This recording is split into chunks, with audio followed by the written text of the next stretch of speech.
Welcome back to the channel. आज हम पढ़ेंगे CCSU यूनिवर्सिटी का previous year question paper environment studies का 2022 का। जो भी अलग अलग यूनिवर्सिटी से भी है तो वो अपने क्वेश्चन मैच कर लेना, सेम ही आते हैं, चाहे वो AKTU है या गुजरात यूनिवर्सिटी है, चाहे जो भी है, कोई भी कॉलेज है, तो अपने क्वेश्चन मैच कर लेना। टॉपिक वाइज देख लेना। इस वीडियो में केवल ये नहीं है कि केवल CCSU का ही है, इसमें क्वेश्चन भी सेम होते हैं। तो आइए आगे बढ़ते हैं। तो पहला क्वेश्चन है कि what is the meaning of environment. Environment का मतलब क्या होता है। ये सारा आपका 8th 9th 10th क्लास का ही है, ऐसा कुछ नहीं है जो आपको समझ में नहीं आएगा। इसमें पहले ही आप पढ़ चुके हो इसको। और आपको फैक्टर्स बताने एनवायरनमेंट के कि एनवायरनमेंट किस चीज़ से अफेक्ट होता है। ठीक है, तो एनवायरनमेंट का मतलब क्या होता है कि means surrounding and everything that affects an organism. एक ऑर्गेनिज्म को अफेक्ट करने वाली सारी चीज़ें और उसके आसपास की चीज़ों को हम क्या बोलते हैं, एनवायरनमेंट बोलते हैं। During its life time is collectively known as its environment. अब इन सारी चीज़ों को आप क्या बोलोगे। देखो, अब जब आप बाहर जाते हो तो बाहर आपको नेचर मिलता है, नेचर के साथ में आपको पशु पक्षियाँ भी मिलते हैं, है ना, जानवर मिलते हैं, आप अलग अलग बींग्स के साथ में इंटरेक्ट होते हो, तो वो सब क्या किस में आता है, आपके एनवायरनमेंट में आता है। ठीक है, environment can be defined as a sum total of all the living and non living animal elements and their effect that influence human life. Human life को जो चीज़ें इन्फ्लुएंस करती है, चाहे वो लिविंग है चाहे वो नॉन लिविंग है, वो सारा किस में आता है, आपका इन्वायरमेंट में आता है। वाइल ऑल लिविंग या फिर बायोटिक एलिमेंट्स आर एनिमल्स। जैसे बायोटिक एलिमेंट्स होते हैं हमारे, जैसे कि एनिमल्स होते हैं, प्लांट्स होते हैं, फॉरेस्ट होते हैं, फिशरीज़ होते हैं, मतलब कि फिशेस होती हैं, या बर्ड्स होते हैं, या जो कि नॉन लिविंग होते हैं एलिमेंट्स, जिसको हम एबायोटिक एलिमेंट्स भी बोलते हैं, जिसके अंदर क्या क्या आता है, आपका वाटर, लैंड, सनलाइट, रॉक्स या फिर एयर। ठीक है, ये सारा किस में आता है, इन्वायरमेंट का मतलब होता है यही। ठीक है, तो इन्वायरमेंट के फंक्शन क्या क्या होते हैं, क्या क्या आपको देता है, इन्वायरमेंट क्या क्या देता है। सबसे पहला होता है कि रिसोर्सेज आपको सप्लाई करता है। ठीक है, कौन कौन से रिसोर्सेज, जैसे कि वुड किस लिए, फर्नीचर के लिए। सॉइल किस लिए, प्लांट्स के लिए। लैंड किस लिए, आपका घर वगैरह बनाने के लिए, बिल्डिंग्स बनाने के लिए। और जो इन्वायरमेंट होता है आपको रिसोर्सेज प्रोडक्शन के लिए प्रोवाइड करता है। ठीक है, दोनों चीज़ होती है इसमें, रीन्यूएबल भी होते हैं, नॉन रीन्यूएबल भी होते हैं। देखो, ये जो रीन्यूएबल नॉन रीन्यूएबल है उसके बारे में हम बाद में बिल्कुल पढ़ेंगे, लेकिन अभी मैं छोटा सा बता देती हूँ क्या होते हैं। रीन्यूएबल वो होते हैं जो आप कंटिन्यू यूज़ करते रहो, लेकिन वो उसकी लिमिट नहीं है, आप उसको कंटिन्यू यूज़ करते रहो। ठीक है, वो ख़त्म नहीं होएगा। नॉन रिन्यूएबल क्या होता है कि जब आप उसको यूज़ करते रहो वो ख़त्म हो जाएगा। ठीक है, तो इसका बेसिक मतलब यही होता है। सेकंड दे रखा है सस्टेन लाइफ। सस्टेन लाइफ का मतलब क्या होता है कि environment includes the sun, soil, water, air which are essential for human life. अब एक आम जिंदगी के लिए, आम आदमी के लिए क्या क्या चीज़ें ज़रूरी है। सन भी ज़रूरी है, सॉइल भी ज़रूरी है, वाटर भी ज़रूरी है और एयर भी ज़रूरी है। ठीक है, enhances the quality of life.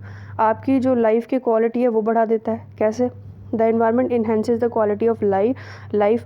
Human beings enjoy the beauty of nature that includes river, mountain, desert, etc.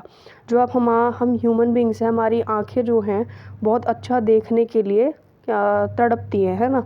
तो हम क्या करते हैं, ट्रिप वगैरह प्लान करते हैं। क्यों करते हैं ट्रिप वगैरह प्लान? उन्हीं चीज़ों के लिए, माउंटेन्स के लिए क्यों करते हैं? क्योंकि हमको देखना वो बहुत अच्छा लगता है ना। तो इसीलिए ये हमारी क्वालिटी ऑफ लाइफ को इन्हेंस करता है। इन्वायरमेंटल फैक्टर्स क्या होते हैं, कौन कौन सी चीज़ें होती हैं जो इन्वायरमेंट को अफेक्ट करती है।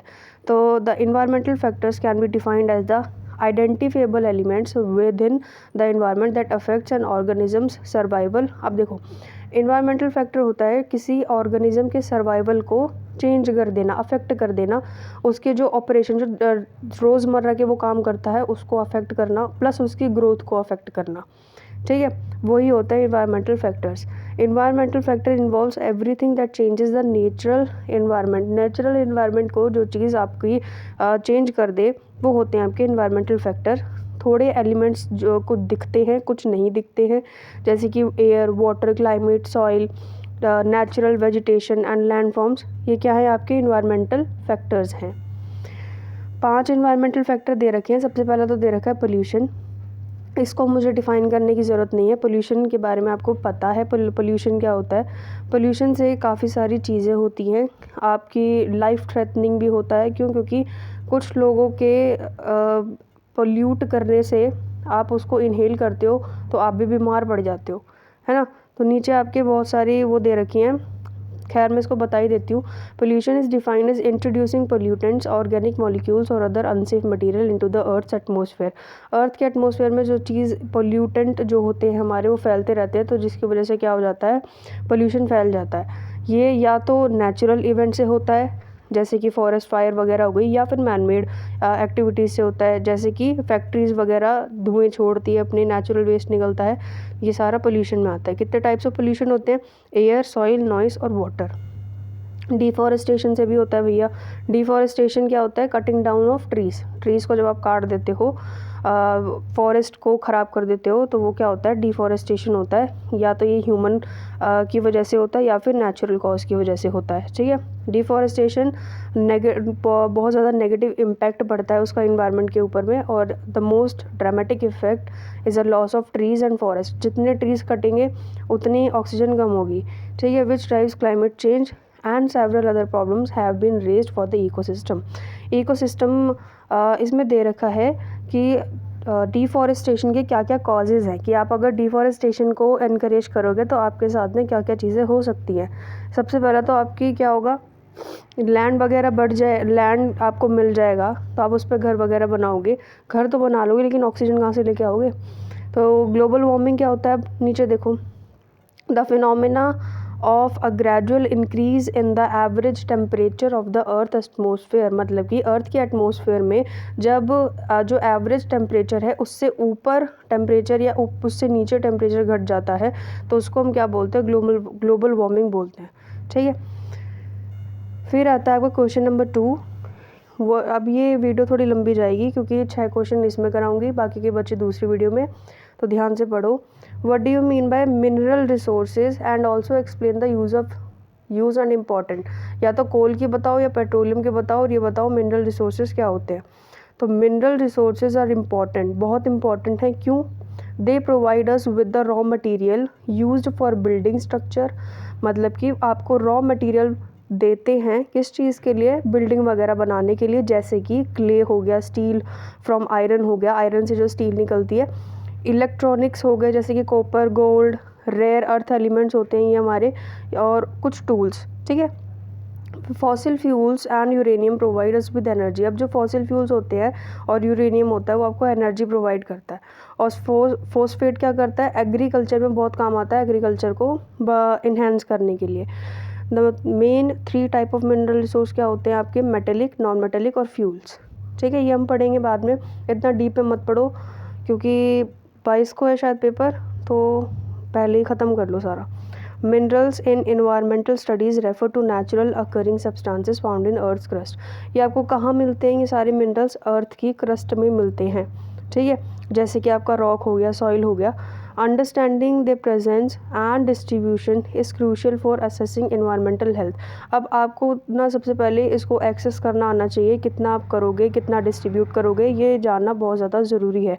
क्यों? क्योंकि ये ऐसी चीज़ें हैं जो कि नॉन रीन्यूएबल में आती हैं। आप जितना उसको कंज्यूम करोगे उतनी ये ख़त्म होती जाएंगी, और ये इतनी जल्दी से नहीं बनती हैं, ठीक है। As minerals can influence soil fertility, water quality and impact ecosystem. जो मिनरल्स होते हैं वो आपकी सॉइल फर्टिलिटी पे इम्पैक्ट करते हैं, वाटर क्वालिटी पे करते हैं, और इकोसिस्टम पे, ठीक है। जैसे कि सर्टेन मिनरल्स में release harmful substances when weathered affecting the overall wellbeing of the environment. अब कुछ जो आपके मिनरल्स होते हैं ना, वो हार्मफुल सब्सटेंसेस छोड़ते हैं, रिलीज़ करते हैं, जो कि क्या है, बिल्कुल भी अच्छा नहीं है। हार्मफुल सब्सटेंसेस क्या होते हैं, जो कि नेचुरल वेजिटेशन को भी ख़राब करे, प्लस में ह्यूमन लाइफ को भी ख़राब करे, ठीक है। तो coal is used in homes. अब इसमें ना वो बता रखा है कि ये कहाँ कहाँ पे यूज़ होते हैं, कोल या फिर पेट्रोलियम कहाँ कहाँ यूज़ होते हैं। तो कोल घरों में यूज़ होता है, इंडस्ट्री में यूज़ होता है एज अ फ्यूल, ठीक है, फ्यूल के तौर पे। It is also use to generate electricity in power plants. जो आपके पावर प्लांट्स होते हैं किसी भी इंडस्ट्री वगैरह के, तो वहाँ पे इलेक्ट्रिसिटी जनरेट करने के लिए काम आता है।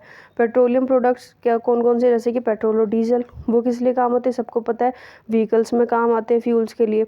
और जो अदर प्रोडक्ट्स हैं जैसे कि कैरोसिन और एलपीजी, वो डोमेस्टिक फ्यूल्स के लिए काम आते हैं, खाना बनाने के लिए, ठीक है। टाइप्स ऑफ कोल क्या क्या होते हैं, लिग्नाइट, बिटुमिनस और एंथ्रेसाइट, ठीक है।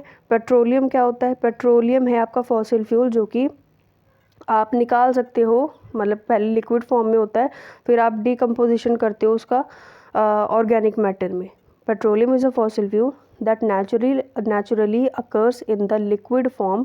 सबसे पहले वो लिक्विड फॉर्म में होता है, created by the decomposition of organic matter. किससे निकालते हैं? पहले हम डिकम्पोजिशन करते हैं किसका? ऑर्गेनिक मैटर का। The fossil fuel are then refined into usable substance. अब देखो, आपने फॉसिल फ्यूल निकाला, वो ऐसा तैयार नहीं है कि वो एकदम से यूज़ में आ जाए। तो सबसे पहले उसको यूज़ में बनाने के लिए हमको उसको रिफ़ाइन करना पड़ता है, ठीक है। जैसे कि पेट्रोल हो गया, केरोसिन हो गया, तो आप उसको ऐसे ही यूज़ नहीं कर सकते, आपको पहले उसको रिफ़ाइन करना पड़ेगा। It is form by the combination of hydrocarbons. अब इसमें आपको दे रखा है, ये चीज़ आप सारी पढ़ लेना कि ये किस चीज़ का कॉम्बिनेशन है, हाइड्रोकार्बन्स का और दूसरे सब्सटेंसेस का, जैसे कि मेनली सल्फ़र का, ठीक है। पहले कलेक्टेड होता है, when first collected in its natural form. सबसे पहले हम उसको नेचुरल फॉर्म में कलेक्ट करते हैं, फिर हम उसको क्रूड ऑयल में ट्रांसफ़र करते हैं, ठीक है। द सब्सटेंस जनरली, अब जो ये सब्सटेंस है ये वैसे आमतौर पे ब्राउनिश ब्लैक कलर का होता है, ठीक है। A few of products, petroleum से जो प्रोडक्ट्स निकलते हैं वो मैंने नीचे लिस्ट आउट कर रखे हैं, इनको पढ़ लेना।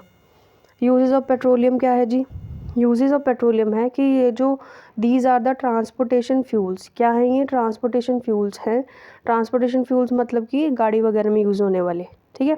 जैसे कि एयर, वाटर, लैंड, इनमें आप क्या कर सकते हो? पेट्रोलियम का यूज़ कर सकते हो। Diesel is used to power turbines for the production of electricity. Electricity के लिए किस चीज़ का आप यूज़ कर सकते हो? डीजल का, ठीक है। Oil is use to produce electricity at home. Oil का यूज़ कर सकते हो इलेक्ट्रिसिटी बनाने में, घरों में या शॉप्स में।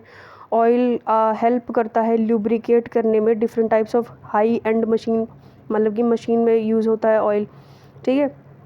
कैरोसिन आपका यूज़ होता है डोमेस्टिक पर्पस के लिए, ठीक है।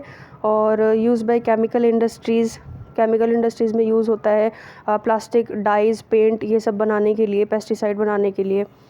फिर थर्ड आता है आपका वाटर पोल्यूशन। क्या होता है? वाटर पोल्यूशन के कॉज बताओ, टाइप्स बताओ। तो वाटर पोल्यूशन होता है जब आप हार्मफुल सब्सटेंसेस या जैसे केमिकल्स वगैरह होते हैं, माइक्रो ऑर्गेनिज्म होते हैं, उनको आप क्या कर देते हो? पानी के अंदर डाल देते हो। जैसे इंडस्ट्रीज़ वगैरह होती हैं तो अपना सारा वेस्ट क्या कर देती है? पानी में फेंक देती हैं। तो जिसकी वजह से क्या होता है? वाटर पोल्यूशन होता है। और जो आपकी रिवर, लेक, ओशन वगैरह हैं वो कंटेमिनेट हो जाती हैं, मतलब कि ख़राब हो जाती हैं, गंदी हो जाती हैं, ठीक है। जिसकी वजह से क्या होता है? जो उस पानी के अंदर रह रहे हैं एक्वाटिक लाइफ, वो बहुत ज़्यादा ख़राब होती है, ठीक है। Unsafe water kills more people each year than war. लड़ाई से ज़्यादा जो आपका गंदा पानी है वो लोगों को ज़्यादा मार रहा है। फिर है कि कॉजेज़ ऑफ पोल्यूशन क्या होते हैं? वाटर पोल्यूशन क्या है, किसकी वजह से हो रहा है? एक तो एग्रीकल्चर की वजह से हो रहा है जी। सबसे पहले क्या, not only is the agriculture sector the biggest consumer of global fresh water resource. सबसे ज़्यादा जो फ्रेश वाटर रिसोर्स का जो यूज़ कर रहे हैं वो एग्रीकल्चर सेक्टर है, बल्कि with farming and livestock production using about 70% of the earth surface water supplies. मतलब कि 70% जो अर्थ का पानी सप्लाई हो रहा है वो आप किस में हो रहा है? वो एग्रीकल्चर में हो रहा है, ठीक है। और जिसकी वजह से जो एग्रीकल्चर है वो बहुत ज़्यादा मेन पॉइंट है किसके लिए? वाटर पोल्यूशन के लिए, क्योंकि वो बहुत ज़्यादा वाटर पोल्यूट करते हैं। क्यों? क्योंकि वो सबसे ज़्यादा कंज्यूम भी कर रहे हैं, इसीलिए। But it's also a serious water polluter around the world. Agriculture is the leading cause of water degradation. इनकी वजह से क्या हो रहा है? वाटर ख़राब हो रहा है, डिग्रेड हो रहा है, ठीक है। एवरी टाइम इट्स रेन, जब भी रेन होती है जो, तो वो फर्टिलाइज़र, पेस्टिसाइड यूज़ करते हैं ना अपने उसमें फील्ड में, तो जब भी रेन होते हैं तो वो बह के क्या हो जाता है? नीचे आ जाता है, और जिसकी वजह से जो आपके प्लांट्स वगैरह हैं उसके जितने भी न्यूट्रिएंट्स वगैरह होते हैं वो सारे मर जाते हैं, ठीक है। जैसे कि बैक्टीरिया, वायरसेस, ये सारे क्या होते हैं? आ जाते हैं, और आपका जो पोषक देने वाला मतलब फील्ड में जो उगा रखा है वो सारा ख़राब हो जाता है। ख़राब तो नहीं होता है, बट हाँ, जब हम उसको खाते हैं तो हमको काफ़ी सारी चीज़ें झेलनी पड़ती है। सीवेज एंड वाटर वेस्ट क्या होता है जी? Used water is waste water. जो पानी आप यूज़ कर चुके हो उसको आप क्या बोलते हैं? हम वेस्ट वाटर बोलते हैं। ये आपकी सिंक से आता है, शावर से आता है, टॉयलेट से आता है, ठीक है। और कमर्शियल इंडस्ट्री से आता है, एग्रीकल्चर इन एक्टिविटीज़ से आता है। ये सारा आपका क्या होता है? सीवेज वाटर वेस्ट, ठीक है। More than 80% of the world's waste water flows back into the environment. अब क्या इसमें दिक्कत हो रही है कि जो 80% वाटर वर्ल्ड का वो जो वेस्ट वाटर है वो दोबारा बह जाता है उन्हीं रिवर्स वगैरह में, और वो उसमें हम क्या कर रहे हैं, रिफ़ाइन वगैरह कुछ नहीं कर रहे, उसको जैसा आया, जैसे हमने मतलब सिंक वगैरह से पानी किया वैसे के वैसे ही वो वहाँ पे बह गया। ठीक है, इससे भी क्या होता है आपका, क्या होता है आपका कॉजेज़ ऑफ वाटर पोल्यूशन है। ऑयल पोल्यूशन क्या होता है, big spills may dominate headlines but consumer account for the vast majority of oil pollution in our seas. अब ऑयल पोल्यूशन हो रहा है आपके सीज़ के अंदर, मेनली मैं किसको ब्लेम करूँगी, इसको इंडस्ट्रीज़ को ब्लेम करूँगी कि जितनी भी oil product based industry setup हो रखी हैं वो जो भी अपना वेस्ट वगैरह निकलता है वो सारा डंप कर देती हैं रिवर स्ट्रीम्स या फिर बड़ी बड़ी लेक्स में। ठीक है, फिर आता है टाइप्स ऑफ वाटर पोल्यूशन क्या होती हैं। तो केमिकल होता है, ground water, micro biological, nutrient pollution, ये सारी आप पढ़ लेना। फिर आता है कि एसिड रेन क्या होता है, उसके कॉजेज़ बताओ, इफ़ेक्ट्स बताओ और कुछ रेमेडी बताओ जिसकी वजह से हम उसको कंट्रोल कर सकते हैं। तो एसिड रेन होता है caused by a chemical reaction. Chemical reaction, जब बहुत सारे केमिकल्स आपस में भिड़ जाते हैं तो उसी को केमिकल रिएक्शन बोलते हैं। दैट बिगिनस विद कंपाउंड, जो शुरू किससे होता है, सल्फ़र डाइऑक्साइड से और नाइट्रोजन ऑक्साइड से। ठीक है, ये दोनों जो केमिकल्स हैं वो जब आपके उसमें एयर में रिलीज़ हो जाते हैं तो ये जो सब्सटेंसेस होते हैं वेरी हाई इनटू द ऑस्फेयर, बहुत ऊपर चले जाते हैं एटमॉस्फेयर में, मिक्स होकर रिएक्ट होते हैं वाटर, ऑक्सीजन और अदर केमिकल्स के साथ में और एसिडिक पॉल्यूटेंट्स बना देते हैं। ठीक है, इसी को क्या बोलते हैं, हम एसिड रेन बोलते हैं। ह्यूमन एक्टिविटीज़ जैसे बहुत मेन कॉज क्या है, ह्यूमन एक्टिविटीज़ का कॉज है एसिड रेन के पीछे। Over the past few decades human have release so many different chemicals. Humans ने बहुत सारे केमिकल्स एटमॉस्फेयर में छोड़े हैं जिसकी वजह से जो वो गैसेस के साथ मिक्स हो जाते हैं, रिएक्ट करते हैं। Power plants release the majority of sulphur dioxide and much of the nitrogen oxide. जो पावर प्लांट्स होते हैं, जो आपके इंडस्ट्रियल पावर प्लांट्स होते हैं, वो रिलीज़ करते हैं सल्फ़र डाइऑक्साइड और much of the nitrogen oxide. ठीक है, जब वो फॉसिल फ्यूल्स को बर्न कर रहे होते हैं, जला रहे होते हैं, such as coal to produce electricity. अब जो ये पावर प्लांट्स होते हैं बहुत सारा सल्फ़र डाइऑक्साइड और नाइट्रोजन ऑक्साइड मतलब छोड़ते हैं जब वो अपना फॉसिल फ्यूल बर्न कर रहे होते हैं।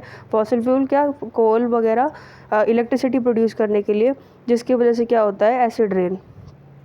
ठीक है, फिर आता है आप इसको कैसे अवॉइड कर सकते हो। सबसे पहले फ़िल्टर कर लो या डिटॉक्सिफाई कर लो वाटर को जो फैक्ट्रीज़ में यूज़ होता है। ठीक है, before returning it to the river में भेजने से पहले उसको डिटॉक्सिफाई या फ़िल्टर कर लो। रिड्यूस कर लो आप अपने पॉल्यूटेंट्स को, जो इंडस्ट्री में गैसेस वगैरह यूज़ होती हैं उसको आप रिड्यूस करो, मतलब कि कम करो। एनकरेज करो प्रोडक्शन को, renewable use of renewable energy instead of fossil fuel, मतलब कि आप एनकरेज करो, बढ़ावा दो प्रोडक्शन और यूज़ को रीन्यूएबल एनर्जी के बजाय कि आप फॉसिल फ्यूल यूज़ कर रहे हो, फॉसिल फ्यूल के बजाय आप रीन्यूएबल एनर्जी को यूज़ करो। ठीक है, reduce the energy consumption of factories and companies. आप रिड्यूस करो जो एनर्जी कंजम्पशन आप कर रहे हो फैक्ट्रीज़ में और कंपनीज़ में, उसको रिड्यूस करो। आप ज़्यादा से ज़्यादा ट्री लगाओ। ठीक है, plant trees to absorb polluted air. Polluted air मतलब कि जो हवा आपकी गंदी हो चुकी है उसके लिए आप ज़्यादा से ज़्यादा प्लांट्स लगाओ। Make the population aware of the importance of reducing house hold energy consumption. आप ज़्यादा से ज़्यादा अवेयर करो लोगों की, आप ऐसा ना करें, आप इसकी बजाय आप ये चीज़ें अपना सकते हैं। Encourage the use of electric vehicle. आप इलेक्ट्रिक व्हीकल्स को एनकरेज करो and other non polluting vehicles such as bicycles, और उनको मत मतलब कि जो नॉन पोल्यूटिंग व्हीकल्स हैं उनको आप एनकरेज करो, जो आपके पोल्यूटिंग व्हीकल्स हैं आप उनको एनकरेज मत करो। ठीक है, what is an ecosystem. Ecosystem क्या होता है, उसके कंपोनेंट्स क्या होते हैं वो पढ़ते हैं। तो इकोसिस्टम क्या होता है, living organism seem to interact amongst themselves and with the physical environment. चलो ये वाला हम बाद में ही पढ़ते हैं क्योंकि वीडियो बहुत ज़्यादा लंबी हो गई है, 19 मिनट की वीडियो हो गई है। तो thank you so much for watching this video. अगर आपको और पार्ट्स चाहिए, पुराने और पेपर्स के वीडियोस चाहिए तो प्लीज़ मुझे कमेंट डाउन कर दो। और अगर कोई क्वेश्चन है आपको समझ में नहीं आ रहा तो उस क्वेश्चन को भी नीचे कमेंट में लिख दो, मैं देख लूँगी तो मैं वीडियो बना दूँगी उसके ऊपर, ठीक है। और thank you so much for watching this channel, और प्लीज़ इसको सब्सक्राइब कर लो और लाइक कर लो और शेयर कर लो। 2 मिनट का टाइम लगेगा, 2 मिनट या 1 सेकंड का टाइम लगेगा, प्लीज़ उसको करके जाना, ठीक है। मिलते हैं नेक्स्ट वीडियो में। नेक्स्ट वीडियो में 5, 6, 7, 8, 9, 10 सारे क्वेश्चन करा दूँगी। थैंक यू सो मच, मिलते हैं नेक्स्ट वीडियो में।